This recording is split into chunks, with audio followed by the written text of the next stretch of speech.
ಎಲ್ರಿಗೂ ನಮಸ್ಕಾರ ಸ್ನೇಹಿತರೆ. ಗೃಹಲಕ್ಷ್ಮಿ ಯೋಜನೆಯ ಅಪ್ಡೇಟ್ಸ್ಗೆ ತಮ್ಮೆಲ್ರಿಗೂ ಸ್ವಾಗತ ಸುಸ್ವಾಗತ. ಇಲ್ಲಿ ಗೃಹಲಕ್ಷ್ಮಿ ಯೋಜನೆ ಎಲ್ಲ ಫಲಾನುಭವಿಗಳಿಗೆ 15ನೇ ಕಂತಿನ ಹಣದ ವಿಚಾರವಾಗಿ ಇಲ್ಲಿ 3 ದೊಡ್ಡ ಬದಲಾವಣೆಯನ್ನ ರಾಜ್ಯ ಸರ್ಕಾರದ ಕಡೆಯಿಂದ ಮಾಡಿದ್ದಾರೆ. ಆ 3 ದೊಡ್ಡ ಬದಲಾವಣೆ ಏನು, ನಿಮಗೆ ಏನು ಅದರಿಂದ ತೊಂದರೆ ಆಗುತ್ತೆ ಅಂತ ನಿಮಗೆ ತಿಳಿಸ್ಕೊಡ್ತಾನೆ. ಹಾಗೆ ಇಲ್ಲಿ 14ನೇ ಕಂತಿನ ಹಣದ ವಿಚಾರವಾಗಿ ಹಾಗೆ 15ನೇ ಕಂತಿನ ಹಣದ ವಿಚಾರವಾಗಿ ಒಂದಿಷ್ಟು ಬಿಗ್ಗೆಸ್ಟ್ ಅಪ್ಡೇಟ್ಗಳು ಬಂದಿದೆ.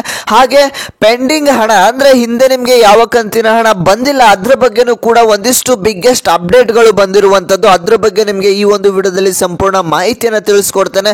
ನೀವೇನ ಮಾಡಬೇಕು ಅಂತಂದ್ರೆ ಈ ಒಂದು ವಿಡಿಯೋನ ಎಲ್ಲೂ ಕೂಡ ಸ್ಕಿಪ್ ಮಾಡಬೇಡಿ. ಎಲ್ಲೂ ಕೂಡ ಸ್ಕಿಪ್ ಮಾಡಿದ್ರೆ ನೋಡಿದ್ರೆ ಮಾತ್ರ ನಿಮಗೆ ಈ ಒಂದು ವಿಡಿಯೋ ಅರ್ಥ ಆಗುತ್ತೆ. ಹಾಗೆ ಈ ಒಂದು ವಿಡಿಯೋನ ಪ್ರತಿಯೊಬ್ಬರು ಕೂಡ ಶೇರ್ ಮಾಡಿ, ನಿಮ್ಮ ಕೈಲಿ ಎಷ್ಟಾಗುತ್ತೆ ಅಷ್ಟು ಶೇರ್ ಮಾಡಿ. ಹಾಗೆ ಯಾರ್ಯಾರು ಈ ಒಂದು ವಿಡಿಯೋನ ನೋಡ್ತಿದ್ದೀರಾ ಪ್ರತಿಯೊಬ್ಬರು ಕೂಡ ಈ ಒಂದು ಚಾನಲ್ಗೆ ಸಬ್ಸ್ಕ್ರೈಬ್ ಮಾಡ್ಕೊಳ್ಳಿ. ಎಷ್ಟೊಂದು ಜನ ವಿಡಿಯೋನ ನೋಡ್ತಿದ್ರು ಕೂಡ ಸಬ್ಸ್ಕ್ರೈಬ್ ಆಗ್ತಿಲ್ಲ. ಈ ಕೂಡಲೇ ಎಲ್ಲರೂ ತಪ್ಪದೆ ಸಬ್ಸ್ಕ್ರೈಬ್ ಮಾಡ್ಕೊಳ್ಳಿ. ನಮ್ಮ ಒಂದು ಚಾನಲ್ 20,000 ಸಬ್ಸ್ಕ್ರೈಬರ್ಸ್ ನಿಯರ್ ಇದೆ. ಬೇಗ ಎಲ್ಲರೂ ಕೂಡ ಸಬ್ಸ್ಕ್ರೈಬ್ ಮಾಡಿ ಕಂಪ್ಲೀಟ್ ಮಾಡಿ. ಹಾಗೆ ಈ ಒಂದು ವಿಡಿಯೋಗೆ ಒಂದು 200 ಲೈಕ್ಸ್ನ ಒಂದು 200 ಲೈಕ್ಸನ್ನ ಎಕ್ಸ್ಪೆಕ್ಟ್ ಮಾಡ್ತಾ ಇದ್ದೇನೆ. ನೀವೆಲ್ಲರೂ ಕೂಡ ಒಂದೊಂದು ಲೈಕ್ನ ಮಾಡಿದ್ರೆ 200 ಅಲ್ಲ 1000 ಲೈಕ್ಸ್ನೇ ಮಾಡ್ತೀರಾ. ಬೇಗ ಲೈಕ್ಸ್ನ ಕಂಪ್ಲೀಟ್ ಮಾಡಿ ವೀಕ್ಷಕರೇ. ಓಕೆ, ನಾನೀಗ ಡೈರೆಕ್ಟ್ ಆಗಿ ಟಾಪಿಕ್ ಕಡೆಗೆ ಬರೋದಾದ್ರೆ ಇಲ್ಲಿ ಗೃಹಲಕ್ಷ್ಮಿ ಯೋಜನೆ ಎಲ್ಲ ಫಲಾನುಭವಿಗಳು ನಮಗೆ ಹಣ ಬಂದಿಲ್ಲ ಅಂತ ಯೋಚನೆ ಮಾಡ್ತಾ ಇದ್ದೀರಾ.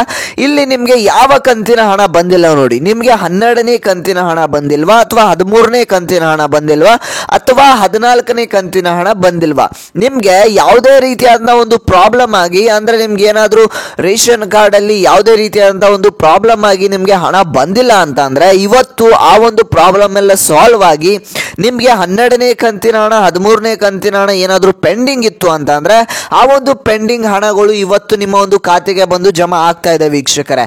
ನಿಮ್ಗೆ ಯಾವುದೇ ಕಂತಿನ ಹಣ ಇರಲಿ 12, 13, 14 ಈ ಒಂದು 14 ಕಂತಿನ ಹಣಕ್ಕಿಂತ ಹಿಂದೆ ಏನಾದರೂ ನಿಮಗೆ ಪೆಂಡಿಂಗ್ ಹಣ ಏನಾದರೂ ಇತ್ತು ಅಂದ್ರೆ ಆ ಪೆಂಡಿಂಗ್ ಬಾಕಿ ಹಣ ಏನಿದೆ ಇವತ್ತು ನಿಮ್ಮ ಖಾತೆಗಳಿಗೆ ಬಂದು ಜಮಾ ಆಗ್ತಾ ಇರುವಂತದ್ದು ಇದೊಂದು ಅಪ್ಡೇಟ್ ಅಂತಾನೆ ಹೇಳ್ಬೋದು.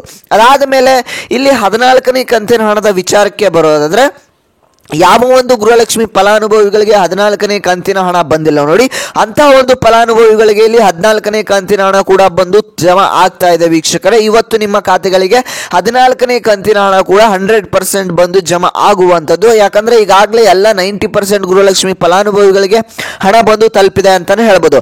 ಹಾಗಾದ್ರೆ ಈಗ 15ನೇ ಕಂತಿನ ಹಣದ ವಿಚಾರವಾಗಿ ಯಾವ ಒಂದು ಬದಲಾವಣೆ ಆಗಿದೆ ಅಂತ ಹೇಳೋದಾದ್ರೆ ಇಲ್ಲಿ ಮೊದಲನೆಯ ಬದಲಾವಣೆ ಏನು ಅಂತಂದ್ರೆ ಯಾವ ಒಂದು ಫಲಾನುಭವಿಗಳು ಟ್ಯಾಕ್ಸ್ ಪೇಯರ್ಸ್ ಆಗಿರ್ತಾರೆ ಅಂತ ಒಂದು ಗೃಹಲಕ್ಷ್ಮಿ ಫಲಾನುಭವಿಗಳ ಆಧಾರ್ ಹಾಗೆ ರೇಷನ್ ಕಾರ್ಡ್ ಏನಿದೆ ಅದು ಬಂದ್ ಆಗ್ತಾ ಇದೆ. ಅವ್ರಿಗೆ ಇನ್ನು ಮುಂದೆ ಹಣ ಬರೋದಿಲ್ಲ ಅಂತಾನೆ ಹೇಳ್ಬೋದು.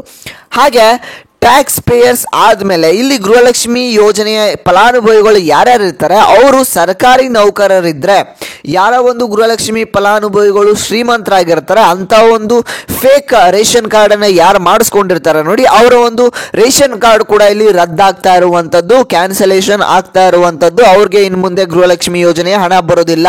ಇಲ್ಲಿ ಸರ್ಕಾರ ಬಹಳ ಜಾಗರೂಕತೆಯಿಂದ ಎಲ್ಲರ ಒಂದು ರೇಷನ್ ಕಾರ್ಡ್ ಅನ್ನ ಚೆಕ್ ಮಾಡಿ ಅವ್ರಿಗೆ ಹಣವನ್ನ ಸ್ಯಾಂಕ್ಷನ್ ಮಾಡ್ತಾ ಇರುವಂತದ್ದು. ನಿಮ್ಮ ರೇಷನ್ ಕಾರ್ಡ್ ಏನಾದ್ರೂ ಫೇಕ್ ಆಗಿತ್ತು ಅಂತಂದ್ರೆ ಆ ಒಂದು ರೇಷನ್ ಕಾರ್ಡ್ ಕೂಡ ರದ್ದನ್ನ ಮಾಡ್ತಾರೆ ವೀಕ್ಷಕರೇ. ಈಗ 3ನೇ ಬದಲಾವಣೆಗೆ ಬರೋದಾದ್ರೆ ಯಾರಿಗೆ ಹಣ ಪೆಂಡಿಂಗ್ ಇತ್ತು, ಏನಾದ್ರೂ ಸ್ವಲ್ಪ ಪ್ರಾಬ್ಲಮ್ ಆಗಿ ಅಂದ್ರೆ ಟ್ಯಾಕ್ಸ್ ಪೇಯರ್ಸ್ ಅಲ್ಲದೆ ಇದ್ರೂ ಕೂಡ ಟ್ಯಾಕ್ಸ್ ಪೇಯರ್ಸ್ ಅಂತ ತೋರಿಸಿ ಅವ್ರಿಗೆ ಹಣವನ್ನ ಜಮಾ ಮಾಡದೇ ಇರೋದು, ಈ ರೀತಿ ಏನಾದ್ರೂ ಆಗ್ತಾ ಇತ್ತು ಅಂತಂದ್ರೆ ಅಂತ ಒಂದು ಫಲಾನುಭವಿಗಳಿಗೆ ಇನ್ಮೇಲೆ ಹಣವನ್ನ ಜಮಾ ಮಾಡ್ತಾರೆ. ಈ ಒಂದು ಏನ್ ಪ್ರಾಬ್ಲಮ್ಸ್ ಇತ್ತು ಆ ಒಂದು ಪ್ರಾಬ್ಲಮ್ಸ್ನೆಲ್ಲ ಕ್ಲಾರಿಫಿಕೇಶನ್ ಮಾಡಿ ಅಂದ್ರೆ ಪ್ರಾಬ್ಲಮ್ಸ್ ಎಲ್ಲ ಹೋಗಿಸಿ ಆ ಒಂದು ಏನು ಹಣವನ್ನ ನಿಮಗೆ ರಿಲೀಸ್ ಮಾಡ್ತಾರೆ. ಇದು 14, 15ನೇ ಕಂತಿನ ಹಣ ಯಾರಿಗೆ ಬಂದಿಲ್ಲ ನೋಡಿ 14ನೇ ಕಂತಿನ ಹಣ ಬಂದು ತಲುಪುತ್ತೆ. ಹಾಗೆ 15ನೇ ಕಂತಿನ ಹಣ ಯಾವಾಗ ಬಂದು ತಲುಪುತ್ತೆ ಅಂತ ನೀವು ಕೇಳೋದಾದ್ರೆ ಇದೇ ಒಂದು ತಿಂಗಳಿನಲ್ಲಿ ನಿಮಗೆ 15ನೇ ಕಂತಿನ ಹಣ ಕೂಡ ಬಂದು ತಲುಪುತ್ತೆ.